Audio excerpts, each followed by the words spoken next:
You probably feel safe and secure inside your home, or if you found out a registered sex offender lived across the street. Chelsea Byamfor spoke to a Cochran woman who says after one moved in across the street from her, it changed the, quote, quiet and comfortable feel of their neighborhood. Tonight, 13 investigates Georgia state sex offender laws and what they say about protecting the public and the rights of the offender.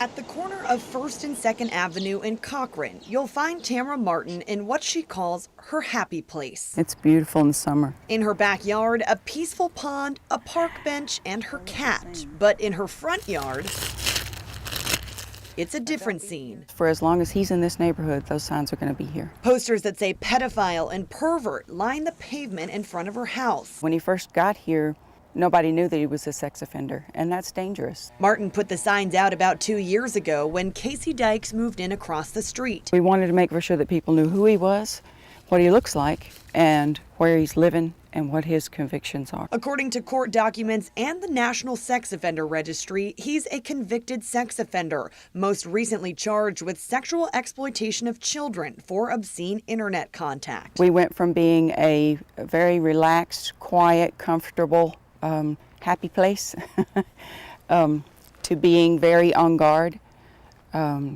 because having him here took away that sense of safety. Martin says 3 young children live in the home next door to Dykes, and his windows face their front yard. They should not be allowed to be living within a certain parameter of children. But Bleckley deputies Brian Sanders and Morris Ross say Dykes isn't violating any laws. They can't live within 1,000 feet of a child care facility, a church, a school, or any areas where minors congregate. Georgia law doesn't prevent registered sex offenders from living next door to kids, but according to the State Department of Community Supervision, offenders must follow a whole list of other rules. Here's a few of them. They can't possess alcohol or drugs, they must abide by a curfew and allow property searches, and they cannot live with children under the age of 18, including their own, unless a judge approves. How are people expected to move on and try to be good, upstanding citizens when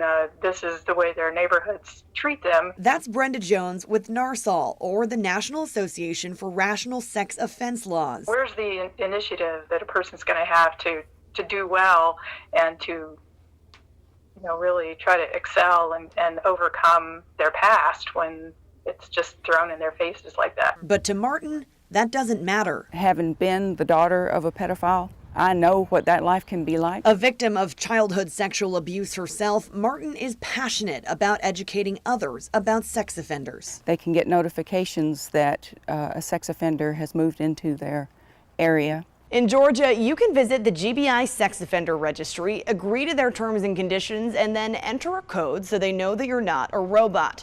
Then click on Community Notifications and enter your information to receive a notification when a sex offender moves in near your home. Once they're classified as sex offender, that's a lifetime thing. Ross and Sanders keep a map in their office to keep up with the registered sex offenders in Bleckley County, but they call the online registry a helpful tool for citizens everywhere. And hopefully the state and national registries can help people like Martin stay informed about who's living near their home. My happy place is no longer my happy place, and that's not right. In Cochran, Chelsea Byamfor, 13 WMAZ News. According to the GBI, a sex offender can petition the court to be removed from the registry upon completion of all prison, parole, supervised release, and probation for their sexual offense. For more information on sex offender laws and the national and state registries, you can find this story on our website, 13WMAZ.com.